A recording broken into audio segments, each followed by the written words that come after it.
एक नया ज़हन, नया नज़रिया पेश करें जिसमें बंदे में दो खराबियां पाई जाएं। अल्लाह रब्बुल इज़्ज़त फरमाता है नुवल्लिही मा तवल्ला, फरमाया हम उसे वहां लौटाएंगे जहां उसको लौटाना चाहिए, और वो क्या है? फरमाया वो जहन्नम है, और जहन्नम उनके लिए बुरा ठिकाना है। दोस्ताने गिरामी, अगर इस आयत को हम समझ जाएं तो इस दौरे पुरफितन के बहुत सारे मसले हमारे हल हो सकते हैं। चूँकि हम उर्स मुबारक की नशिस्त में बैठे हैं, वलियों के साथ निस्बत है, और आजकल कई बेलगाम लफ्ज़ बाबा कहकर वलियों की बड़ी तौहीन करते हैं और कहते हैं कि ये कुछ भी नहीं है, और हर चीज़ में अपने आप को अक्ल कुल समझकर उसकी वजाहत करने की कोशिश करते हैं। मैं चाहूँगा कि आज की इस नशिस्त में इस नुक्ते को आपके सामने अर्ज़ किया जाए ताकि मसला हल हो कि उम्मत से निकल कर कोई नया रास्ता इख्तियार करने की इजाज़त नहीं है। अच्छा, दो चार बंदे ज़रा मोबाइलों में लगे हुए हैं, निकल के मेरी बात सुने मेरे बेटे।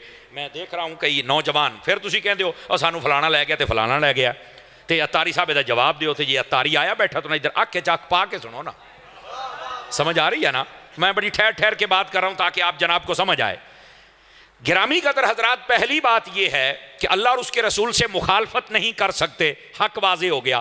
हक वाजे होने का मतलब नबी पाक अलैहिस्सलाम की ज़ात भी है, कुरान मजीद भी है, आपके मोजज़ात भी हैं, और आपकी अहादीस तय्यबा भी हैं।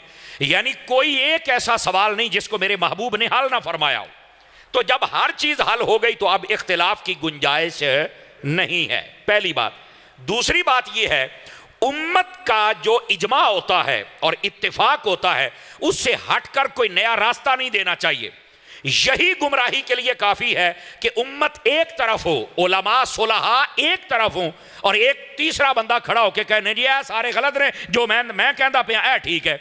उसके गलत होने के लिए इतना ही काफ़ी होता है। ये कुरान मजीद भी कह रहा है कि तुम अल्लाह रसूल की मुखालफत नहीं कर सकते, और उसके बाद अगरचे तुम मदरसे में नहीं गए, ज़्यादा नहीं पढ़े, तुम्हें कैसे पता चले कि रास्ता हक क्या है?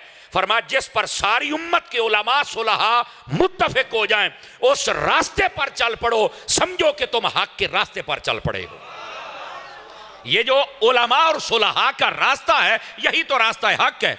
और यह बताया गया वयत्तबि गैर सबीलिल मुमिनीन, ईमान वालों के रास्ते को छोड़कर आप कहीं और नहीं जा सकते। तो जब यह कहा जाता है कि बाबे शाही को नहीं है, तो पता ही किसे गलता नहीं XYZ, और बड़ी तशरीहात और ताबीरात को बदला जाता है, तो यह बात करना ही इस बात की दलील है कि इन्होंने दीन से मुखालफत करने का जो रंग धारा है वो ये है कि इन्होंने ईमान वाले के रास्ते को छोड़ दिया है। अब इसकी मैं आपको एक मिसाल देना चाहता हूँ, तवज्जो हो तो अर्ज़ करूँ आपकी खिदमत में, सुनिए ज़रा।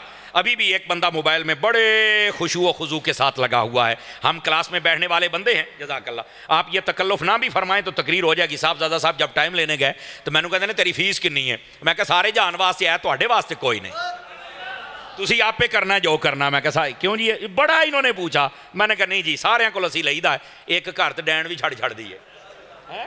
तो वाकई ये जो मोहब्बत होगी हम कबूल करेंगे, लेकिन आपने मेरी बात सुन ली तो मुझे लुत्फ आएगा, और इतनी का आप सुभान अल्लाह कहते रहें, मुझे एहसास रहे कि आप जाग रहे हैं। आइए ज़रा, आइए मैं पहली हदीस सुना रहा हूँ कि ये उम्मत से कैसे हट के पीछे जाते हैं।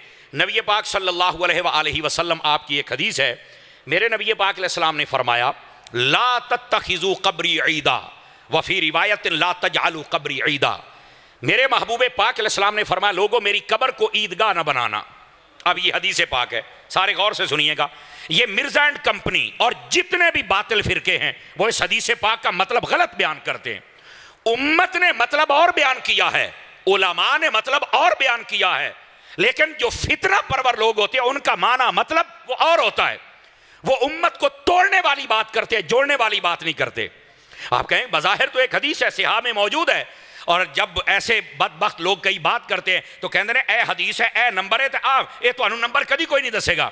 मैंने कहा हदीस नंबरों से नहीं होती, हदीस अपनी सनद से होती है, हदीस अपने मतन से होती है, पहली बात। दूसरी बात ये है, ये हदीस पाक आप गूगल सर्चर बैठे, आप गूगल सर्च कर लें, यहाँ सल्फियों ने जो तर्जमा किया वो पता क्या है?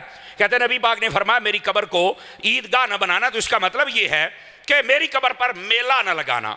तो मैंने कहा ये तो इल्मी खयानत है, नबी पाक ने तो लफ्ज़ मेला कहा ही नहीं। अब बात समझने की कोशिश करें। मुझे एहसास है कि 12 बज चुके, पर घड़ियों पर बजने दें, मुंहों पर क्यों बज रहे हैं? घड़ियों पर बजने चाहिए, मुंह पर नहीं। आप बात सुने, मैं सिर्फ पर्दा हटा रहा हूं कि असल मसला कहां खराब होता है। आप सिर्फ देखते हैं हदीस किताबात नंबरात अल्लाह खैर सलाह, वो अल्लाह के बंदे, बात ये नहीं है।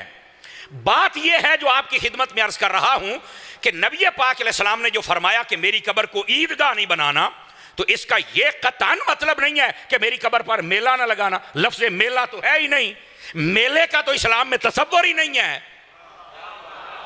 यह भी मैं इस्लाम में, अब जुमला सुन के आपको लुत्फ आएगा, इस्लाम में उर्स का तसव्वुर है, मेले का नहीं है। इसलिए हम उर्स कर बैठे हैं, मेले पर हम नहीं जाते। और मेले करवाने वालों को भी हम बिल्कुल एक्सपोज करते हैं कि इनका इस्लाम से कोई ताल्लुक नहीं, और ये बुजुर्गान दीन की तालीम से कोई ताल्लुक नहीं है। ये याद रख लीजिए हजरात। अब पहली बात आपने समझी कि ये तर्जमा गलत किया गया, लेकिन हमारे लोग कहते हैं वो जी गूगल से तर्जमा खलोता है। तो मैं यही कह रहा हूं, हमारे लिए गूगल नहीं है, हमारे लिए उम्मत के उलमा हैं कि वो तर्जमा क्या कर रहे हैं। पहली बात। दूसरी बात सुनिए, जब मिर्जा एंड कंपनी आई तो इन्होंने इस हदीस का तर्जमा क्या किया। उन्होंने देखा ना कि अब ये तो चोरी तो पकड़ी गई, तो इन्होंने ये कह दिया कि नबी करीम अलैहि सलाम ने फरमाया कि मेरी कब्र को ईदगाह ना बनाना। तो उन्होंने ना लोगों के जहन से खेलने की कोशिश की कि देखो भाई ईदगाह में रश होता है, लिहाजा नबी पाक ये फरमाना चाह रहे हैं कि मेरी कब्र पर तुमने रश नहीं लगाना। अब देखो ये जहनों से खेला जा रहा है। मैं ये कह रहा हूं कि कुरान ये कहता है ना अल्लाह रसूल से मुखालफत करो कि हक बाज़े हो गया है, ना ही ईमान वालों से रास्ता अलग करो।